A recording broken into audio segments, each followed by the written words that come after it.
Hi students, today's topic is transportation. Blood transports food, oxygen, salt, waste materials, etc. in our body. Blood contains a fluid medium called plasma in which cells are suspended. In our body, oxygen is carried by RBC, yani ki red blood cells. Thus, we need a pumping system in our body.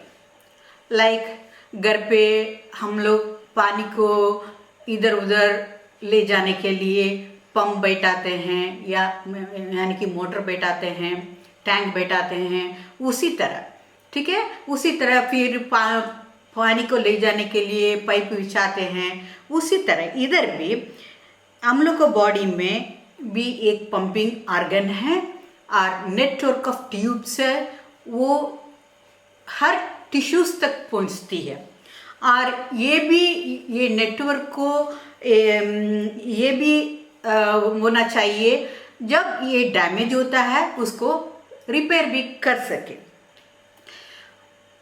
हम लोग का heart body में pump है heart यानी कि दिल, ये सब कोई जानते हैं। ये जो है एक तो मस्कुलर ऑर्गन है। ये मस्कुलर ऑर्गन जो है इसका साइज हम लोग को फिस्ट का ही साइज है। हम लोग को फिस्ट कितना साइज है उतना ही है।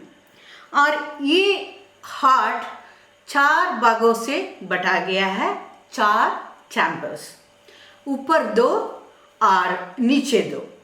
ये ऊपर 2 जो है उसको right atrium and left atrium या राइट ऑरिकल या लेफ्ट ऑरिकल बोलते हैं। इसका वॉल थिन रहता है और नीचे का भाग जो है उसको हम लोग नीचे का जो चैम्बर्स है उसको राइट वेंट्रिकल, लेफ्ट वेंट्रिकल बोलते हैं।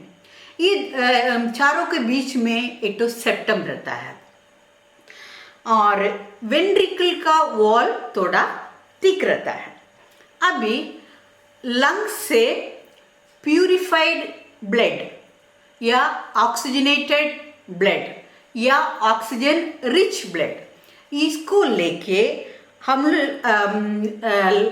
जो हार्ट है, हार्ट में लेके आएगा लेफ्ट एट्रियम या लेफ्ट ऑरिकल में पल्मोनरी वेन लेके आएगा। और ये ब्लड लेफ्ट एट्रियम जब कॉन्ट्रैक्ट होगा, नीचे का जो लेफ्ट वेंट्रिकल रिलैक्स होगा, उस समय वो ब्लड प्यूरिफाइड ब्लड या ऑक्सीजन रिच ब्लड वेंट्रिकल में आएगा। उसके बाद ये वेंट्रिकल जब कॉन्ट्रैक्ट्स होगा, ये ब्लड जो है आयोटा के द्वारा सब बॉडी में जाएगा। ये आयोटा जो है हम लोग का बॉडी का सबसे बड़ा या लार्ज आर्टरी है। अभी इसी तरह हम लोग का बॉडी से डीऑक्सीजनेटेड ब्लड वो भी हम लोग को हार्ट में आना है। अपर बॉडी में जितना डीऑक्सीजनेटेड ब्लड है उसको कलेक्ट करके उसको कौन लेके आएगा? अपर वीना केवा लेके आएगा, ठीक है। और लोअर बॉडी में जितना डीऑक्सीजनेटेड ब्लड है उसको लेके इंफीरियर वीना केवा लेके आएगा। ये कहाँ लेके आएगा? आपको राइट एट्रियम या राइट ऑरिकल में। जब ये कॉन्ट्रैक्ट होगा, ये ब्लड जो है आपको राइट वेंट्रिकल में पहुंचेगा। यहाँ से ये डीऑक्सीजनेटेड ब्लड सीधे लंग्स में जाएगा प्यूरिफाई होने के लिए। किसके द्वारा जाएगा? पल्मोनरी आर्टरी के द्वारा ये लंग्स में जाएगा प्यूरिफाई होने के लिए, ताकि मतलब ये कार्बन डाइऑक्साइड को छोड़ देगा, ऑक्सीजन को ले लेगा, उसी प्रोसेस के लिए। अभी ये हम लोग का जो 4 जो चैम्बर्स है ऊपर के चैम्बर से जो नीचे के चैम्बर्स में ब्लड आता है वो बैकवर्ड फ्लो नहीं होने के लिए बीच में वाल्व्स रहता है। ये राइट साइड में मतलब राइट ऑरिकल और राइट वेंट्रिकल के बीच में ट्राइकस्पिड वाल्व रहता है और लेफ्ट एट्रियम और लेफ्ट ऑरिकल के बीच में बाइकस्पिड वाल्व रहता है। इसलिए ऊपर से जो ब्लड नीचे वेंट्रिकल में आता है वो वापस नहीं जाएगा, मतलब बैकवर्ड फ्लो नहीं होगा।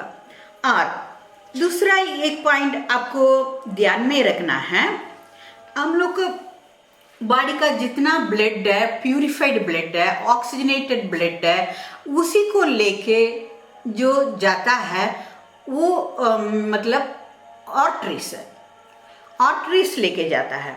ये आर्टरीज जो है उसका वॉल थोड़ा थिक रहता है, इसलिए कि उसका फ्लो, ब्लड फ्लो जो है उसका प्रेशर थोड़ा ज़्यादा रहता है।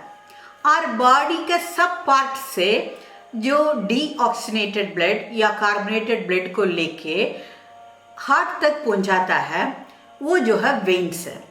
वो वेन में वॉल थोड़ा थिन रहता है, इसमें ब्लड का फ्लो या प्रेशर ज़्यादा नहीं रहता है इसलिए। लेकिन इसमें एक एक्सेप्शनल केस है। एक्सेप्शनल केस क्या है? लंग्स से प्यूरिफाइड ब्लड यानी कि ऑक्सीजनेटेड ब्लड को, ऑक्सीजन रिच ब्लड को लेके हार्ट तक लेफ्ट एट्रियम या लेफ्ट ऑरिकल तक पहुंचाने वाला ट्यूब जो है पल्मोनरी वेन है। उधर वो आर्टरी नहीं है, पल्मोनरी वेन है। उसी तरह जो हार्ट है, हार्ट में से डीऑक्सीजनेटेड ब्लड को लेके लंग्स तक पहुंचाने वाला जो पाइप है वो पल्मोनरी आर्टरी है, वो जो है वेन नहीं है। इसी को आप लोगों को ध्यान में रखना है।